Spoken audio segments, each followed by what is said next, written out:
I never realized that there were so many types of underwear, but that's something you learn.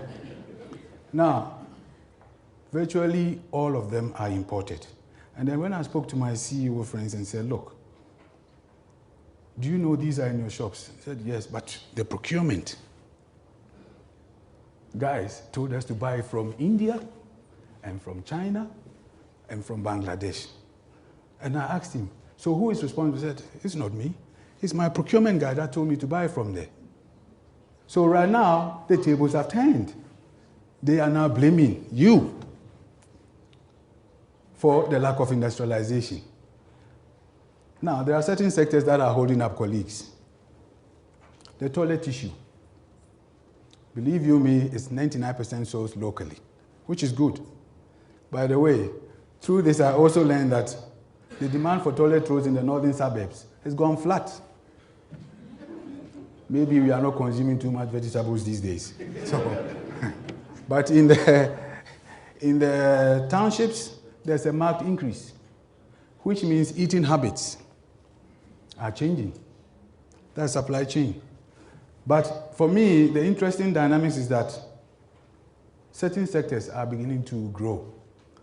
And it's because of the procurement practices. I looked at the nutraceutical sector, very interesting. A lot of the products are packaged locally. Yes, the raw materials obviously must be coming from abroad, but the packaging is done, which is creating jobs. So our decisions are actually helping to fuel job creation in that sector, which for me was very interesting. But the key is we are being held responsible for holding back the industrialization of the continent. And the reason being is that we are not coming up with ideas for the CEOs to listen.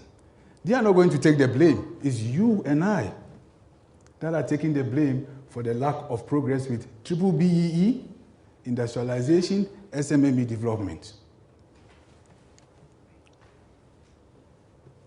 SMME development. You see the change. In 2009, 16% of these executives believe that procurement had an impact on small business development. It's jumped to 28. And now they are linking it to supply chain management. 36% of these executives see supply chain management as the key to SMME development. Now, you are in the driving seat. You are sitting and you are going to make an impact if you let your voices be heard. One of the comments from the chief executive, who is a major player in South Africa, was that we are looking to you guys. We are driven by profitability. But now our shareholders are putting a lot of pressure on us to think long-term and wealth creation. Because short-term gains is not making any difference. The country is not really growing. And at the end of the day, the people that we are serving right now eventually might not have jobs. Because if the textile industry collapses, the chicken nearly collapsed. The underwear is gone. Our toilet tissue, we lose that. I don't think that we will lose because we will fight back. Then what? They see this as an opportunity, and I just picked one sector, the agricultural sector. Why should we be importing streaky bacon? Why should we be buying beef from Brazil when we can source it from Botswana? But some procurement person is making that decision because of price. And the CEOs are telling us that, hang on a second, now we need to start looking beyond price. But we want your voices to be heard in the boardroom. Because if you are not there, our chief financial officer only looks at the price. And you have to be there. And how do you get there? You need to change your mindset, colleagues. And that's where the likes of SBL and obviously SIPs are also pushing the agenda that we need to professionalize so that our voices can be heard in the boardroom. Now, I asked the question, why was supply chain management elevated to a C-suite in their respective organizations? Look at the responses. Very interesting. For me, the interesting one is the non-executive board directive. And it coincides with the corporate social responsibility initiatives, impact sourcing, impact supply chain management. What are you doing within your own community? What is the impact? They want you to come and tell them. Now you also see the issue of the business need.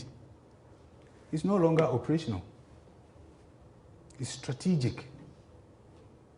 And that requires a mindset change, colleagues. Some of us are too operational.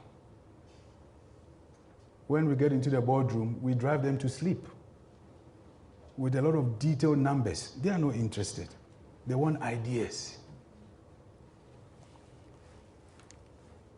Now, other reasons, obviously, why it was elevated, leverage spend. Unfortunately, in Africa, we don't leverage the procurement spend. Government doesn't.